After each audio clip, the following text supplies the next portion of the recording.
사랑하는 할랜드교 성도 여러분 안녕하십니까? 박혜수 목사입니다.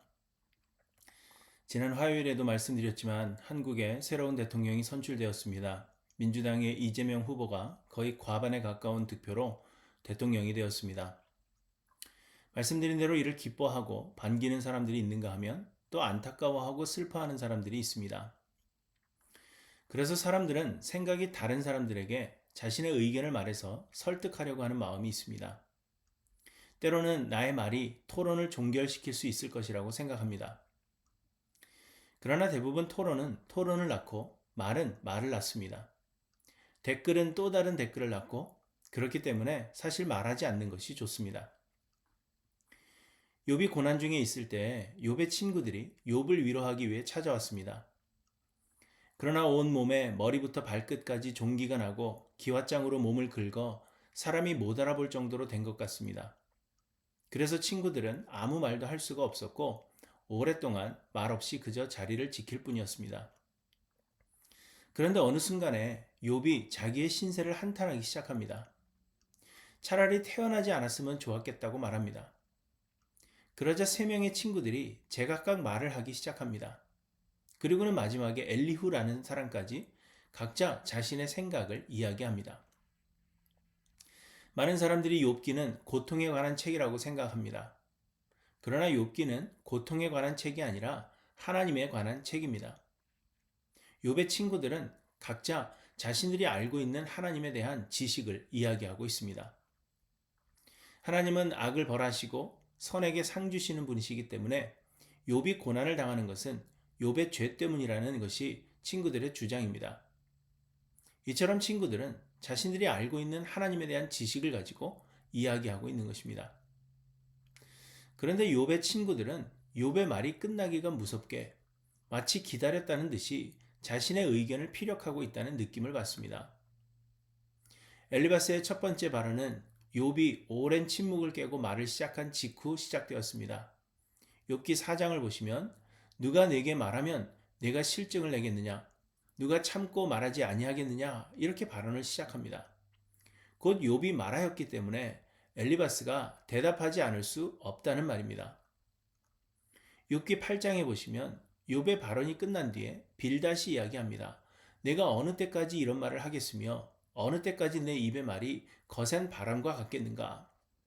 곧 욥의 발언이 잘못되었기 때문에 욥의 발언을 들어줄 수가 없고 그래서 이를 고쳐주어야 한다는 책임을 느낀 것입니다.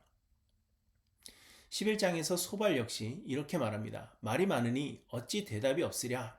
말이 많은 사람이 어찌 의롭다함을 얻겠느냐?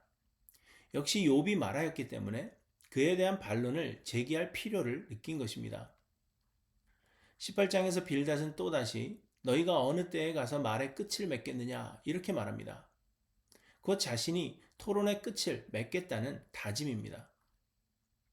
20장에서 소발은 그러므로 내 초조한 마음이 나로 하여금 대답하게 하나니 이는 내 중심이 조급함이니라 이렇게 말합니다.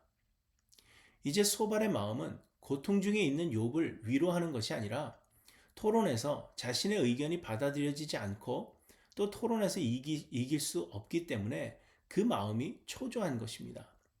이제 소발의 마음은 자신의 의견이 받아들여지고 토론에서 이기는 것입니다. 사실 친구들의 의견들을 보면 욥을 끔찍한 죄인이요 악인으로 몰아갑니다. 이들의 관심은 오직 토론에서 이기는 것뿐인 것으로 그렇게 보여집니다. 그런데 여러분 사실 우리 모두가 동일한 책임감을 가지고 있습니다. 잘못된 생각을 고쳐주어야 한다는 책임감을 가지고 내 의견이 공격당하는 것을 견디지 못하는 것입니다.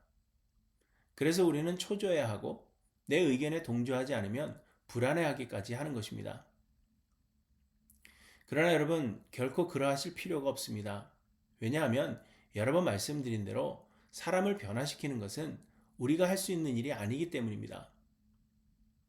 욥이 고통을 당하는 것은 욥의 죄 때문이 아니었습니다. 이는 하나님께서 계획하신 것으로 하나님께서 사탄을 충동하신 결과였습니다.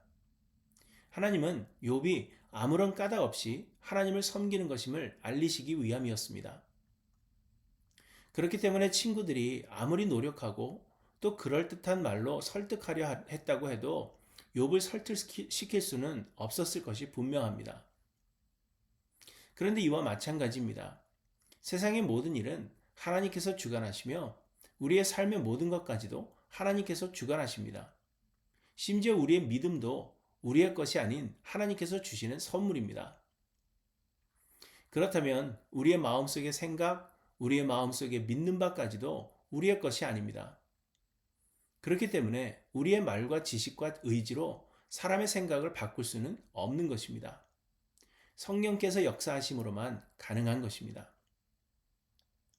그러므로 여러분, 사람의 생각을 바꾸겠다는 생각을 버리시기 바랍니다. 그럴 필요가 전혀 없습니다. 우리는 그저 기도하고 하나님께서 역사하시기를 기대하며 고통 중에 있는 사람이라면 위로하는 것이 우리의 사명입니다. 뭔가를 어설프게 아는 것이 문제입니다. 세상에서 제일 위험한 사람이 책 한 권 읽은 사람이라는 말이 있습니다. 책 한 권을 통해서 얻은 지식이 전부인 것처럼 여겨져서 다른 사람들을 가르치려고 하고 마치 다 아는 것처럼 여기는 것입니다. 그러나 세상은 그리 단순한 것이 아니며 우리의 삶도 단순한 것이 아닙니다. 그래서 알면 알수록 모르는 것이 많음을 알기 때문에 더욱 잠잠해지는 것입니다. 하나님을 아는 것 역시 사실 우리와 같은 죄인들에게는 불가능한 일입니다. 그러나 하나님께서 우리로 하여금 하나님을 알 수 있도록 자신을 계시하셨습니다. 그것이 바로 성경입니다. 우리는 성경을 통해서만 하나님을 알 수 있는데 그렇다고 하여 하나님께서 계시하신 성경이 하나님에 대하여 모든 것을 말해주는 것은 아닙니다. 그렇기 때문에 우리는 하나님을 온전히 알 수 없습니다. 하나님은 우리의 지식 밖에 계신 분이십니다. 또한 하나님은 주권자이십니다. 어떤 일정한 법칙 안에서 움직이시는 분이 아니시며 무엇이든지 하실 수 있고 모든 능력에 뛰어나신 분이십니다. 그래서 우리는 하나님은 이러하시다 하고 단정 지을 수 없는 것입니다. 이 하나님을 알면 알수록 하나님을 온전히 알 수 없음에 오히려 우리는 잠잠하게 되는 것입니다. 욥의 친구들은 저마다 하나님을 안다고 생각했고 자신이 아는 하나님을 이야기함으로 인하여 오히려 욥을 정죄하고 그를 아프게 했습니다. 그래서 하나님은 이들이 잘못했다라고 말씀하셨습니다. 여러분, 누군가의 생각이 잘못되었고 그래서 고쳐주고 싶은 책임을 느끼지 않으십니까? 그러나 그러실 필요가 없습니다. 그저 기도하십시오. 그리고 위로하십시오. 하나님의 역사를 간구하시기 바랍니다.